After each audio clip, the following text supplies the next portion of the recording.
Hey, what's up guys, it's Nick2. Today I'm going to be quickly updating you guys on what I am currently using for the Shadow Rogue 1.5 and my thoughts moving forward. The reason that this video is the 1.5 version of this build is because not really all that much has changed, and I'm right before the process of really just testing and kind of reinventing the entirety of the build, but people are constantly asking me. It seems like you guys really want an updated version, so I figured I would make that. I've used this pretty much all the way up to I'm level 97 right now, but I'm going to be level 100 soon, so you guys can easily use this all the way up to level 100 and have an absolute blast. But over the course of the next few days, I'll be optimizing that over on Twitch. Make sure to follow me over on Twitch, twitch.tv/Nick2. I'm going to be doing a subathon on Sunday where I'm going to be carrying a lot of people, etc. Would love to see more of you guys around. But also, I'm going to be getting level 100 today and then testing a lot of stuff. So would love to see you guys around. Anyways, as you can see, the build absolutely slams. It does a crazy amount of damage, and it is just crazy how insane this is, like pretty suboptimal. But this is not really a fully in-depth build guide. If you want a fully in-depth one, I would watch my previous video. This is just a very quick update for you guys, okay? I'm still going to go over a lot of the important stuff, but this is not in-depth. In the future, in the next few days, once I perfectly optimize this build and I know exactly what skills and everything that I want to use, I will make a very in-depth, very almost perfected version of the build. All right, just as an editor's note, the Twisting Blades nerf came into the game, so the cooldown reduction on Twisting Blades is not as good as it used to be, but all the gameplay that you're seeing right now is with that nerf being in the game, so the build is still perfectly fine. Don't worry too much about it, it's still fantastic. Before I get into things, I will have a list of all of the best gear that you want to be looking out for and legendaries and the skill points on my website, so make sure to check that out.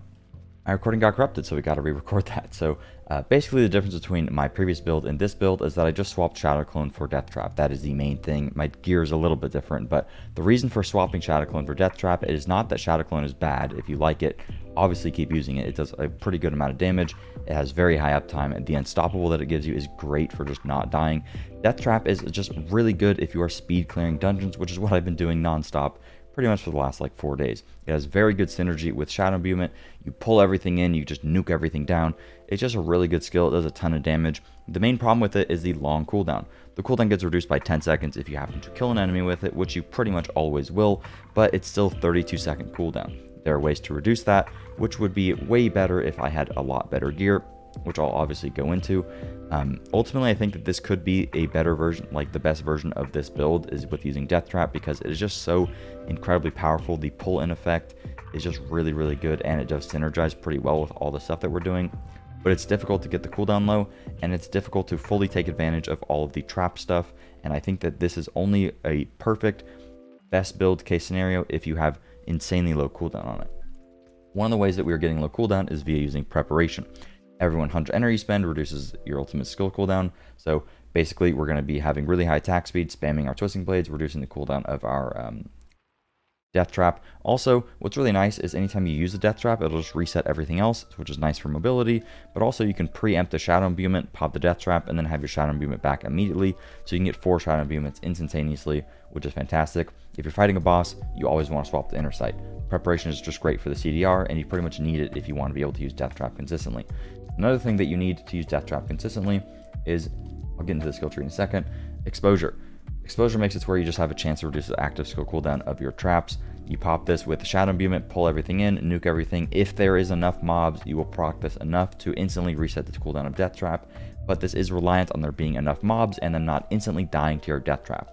How good Exposure is going to scale based on how tanky the enemies are, and again, how many enemies there are in total. The main problem with playing Exposure is the fact that you don't get close quarters combat, which is one of the best damaging passes that you can get in the game, and Momentum is really good for damage reduction as well. So you pretty much have to play this. There's a world where you try to play without this. If you have literally perfect cooldown reduction on every single piece of gear, you might be able to get away with it, but with the nerf to Twisting Blades recently, I'm not sure that you can. Which is why, that's kind of the main reason why I may move away from Death Trap, even though the skill is so good. I might just have to, because the other stuff is also really good. Moving on, I'm just going to speed run the skill tree.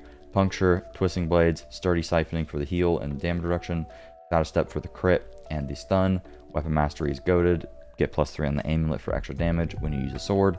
Concussive, I took 2 points out of because we're not knocking enemies too much, and it's only against the enemies that we are knocking, which while speed farming dungeons isn't that great, while doing high tier nightmare dungeons, that is good.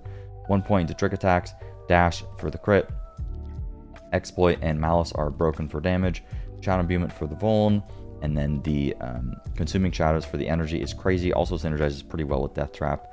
I don't think Death Trap really procs a stun. I haven't looked too much into it. Very low chance to do so. Precision Imbuement, 2 points. I have 3 points into Frigid Finesse because I have the boots on. If you do not have the boots, just take the points out of here, finish out Precision Imbuement, and buff up your Shadow Imbuement so that it does more damage. Obviously, we maxed out Death Trap. Innervation for the energy. Trap Mastery is great for the crit chance. If you have low cooldown on Death Trap, you get this up a lot.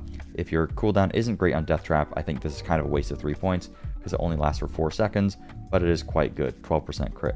Then we have the 15% movement speed from Haste. Adrenaline Shucks. We're just doing this for the movement speed and the maximum energy, which is just fantastic. Not maximum energy. The attack speed when we're below 50% maximum energy, just really nice. Getting into the gear, my gear sucks. Check out the website if you want like a full list.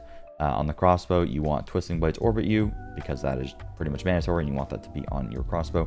For the amulet, I'm using damage dealt when having a barrier active because I have the barrier unique. Most of you guys aren't going to have that. So what I think I'm going to do moving forward is recommend putting Disobedience on the necklace so that you guarantee get armor cap, and then you don't have to put armor on any of your other gear. You can therefore go for other defensive stuff or other offensive stuff on that gear. You reach armor cap guaranteed, and it's going to stack up much quicker being on the amulet for just more consistent survivability. If it's on the amulet, you are sacrificing an offensive slot, but defense is the main problem with Rogue right now. It is not offense. You have enough damage, and there's not a ton of crazy legendaries that you're clamoring for, so you care more about defensive stuff. So I think Disobedience on the necklace is the play, and then you want to go for basic skills, increase your damage reduction on the helmet here. There it is. This is just 20% DR. There's also a legendary that gives you DR anytime an enemy is crowd controlled and they are hitting you, and it's also going to give you movement speed, which just sounds kind of insane because we're permanently crowd controlling with Penitent Greaves. That won't be as good without Penitent Greaves. However, we are dazing enemies when we use the dealing direct damage to a vulnerable enemy has a chance to daze them legendary.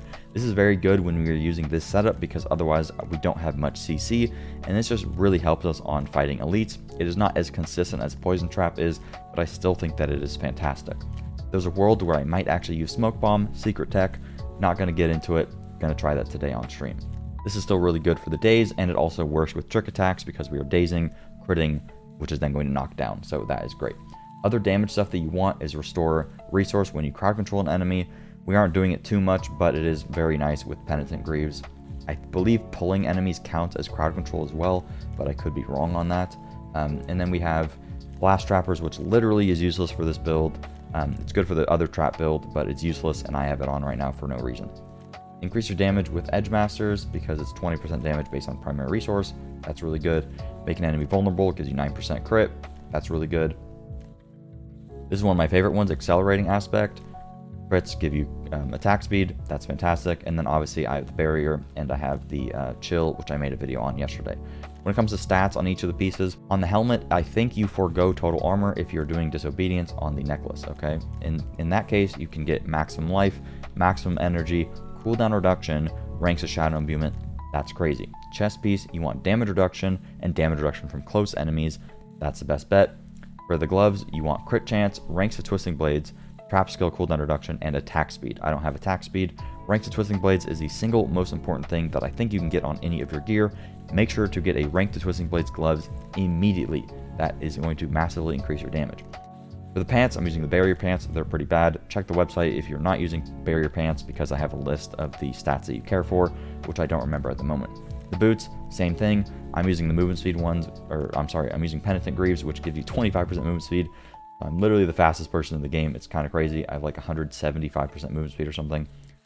For the crossbow, you want vulnerable damage twice and dexterity, and then crit damage, and then core skill or close damage. Dexterity is an insanely good stat, and so is vulnerable damage. Same thing when it comes to your one-handers. Your one-handers can't get double vuln, but you want it to at least have vuln and dexterity, and then crit damage twice is very good.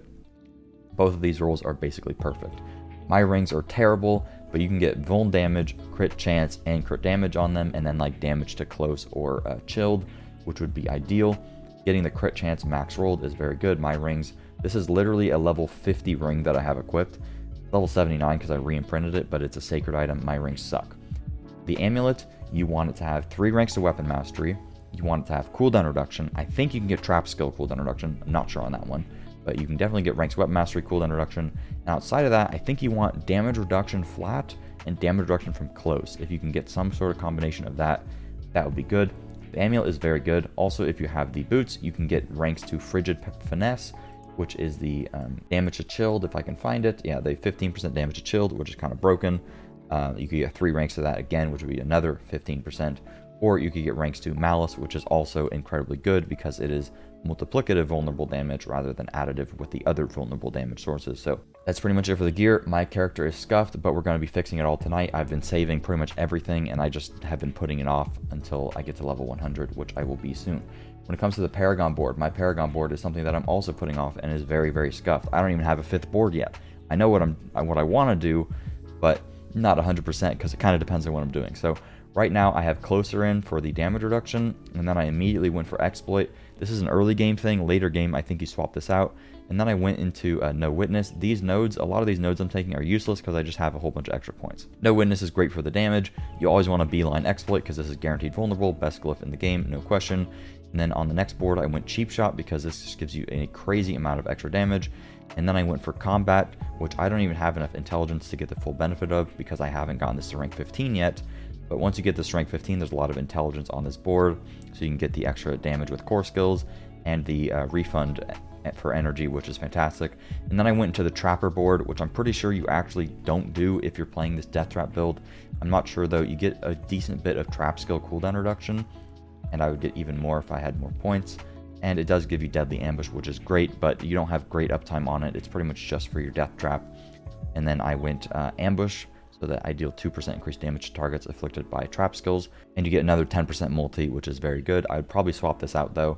I'm very uncertain what I want to do with my Paragon. I really need to look at everything, so this is very much a work in progress, and hopefully by the time that you guys are even at this level where you have this many points, I will have an updated video and you don't have to worry about it. For now, I think it's a really great option to just start out with the normal board, do closer, get no witness, do exploit, and then go to the next board and get cheap shot, and then put in whatever glyph you want. Combat is great. Turf is also good for damage reduction. That's pretty much it for the video. Sorry for the speed run. I'll make an updated one probably in the next couple days or so. Thank you guys for watching, and I will see you guys later. Peace.